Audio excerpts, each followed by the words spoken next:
बता दें, मेघालय के राज्यपाल सत्यपाल मलिक पिछले कुछ समय से मोदी सरकार के खिलाफ तल्खी रख रहे हैं।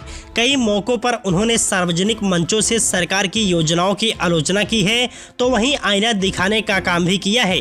एक बार फिर उनकी तरफ से वही तल्खी दिखाई दे रही है। बुलंदशहर के औरंगाबाद क्षेत्र स्थित मुड़ी बकापुर गांव में एक कार्यक्रम में शिरकत करने पहुंचे सत्यपाल मलिक ने कई मुद्दों को लेकर सरकार को घेरा है। वहीं सत्यपाल मलिक ने किसानों का मुद्दा उठाते हुए कहा है कि अगर सरकार ने किसानों की एमएसपी की बात नहीं मानी तो किसान और सरकार के बीच बड़ी लड़ाई होगी और मैं उस लड़ाई में गवर्नरशिप से इस्तीफा देकर कूद पड़ूंगा।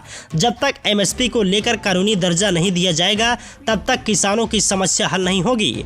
उन्होंने पत्रकार वार्ता में ये भी फिर से दोहराया है कि इस्तीफा उनकी जेब में है और अगर किसी को उनकी बात से दुख पहुँच रहा है, चोट पहुँच रही है तो वे अपने पद से तुरंत हट जाएंगे।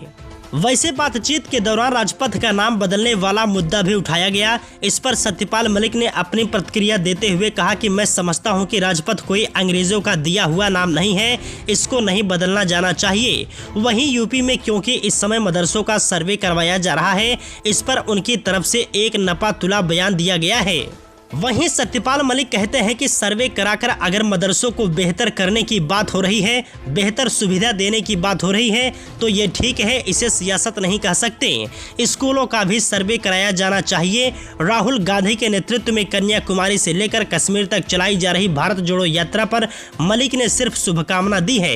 वैसे सत्यपाल मलिक ने इससे पहले भी केंद्र सरकार पर कई मौकों पर तीखे वार किए हैं। किसानों के मुद्दे को लेकर ही 2 हफ्तों पहले उन्होंने केंद्र पर हमला किया था।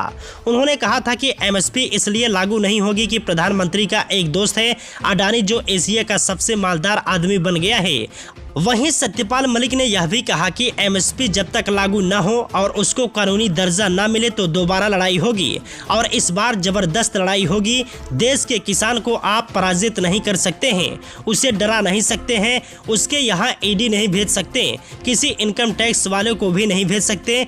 उसको काहे से डरवाओगे? वो तो पहले से ही फकीर है, उसको तो वैसे ही कहीं ना कहीं छोड़ा, इसलिए वो लड़ेगा और एमएसपी लेके रहेगा।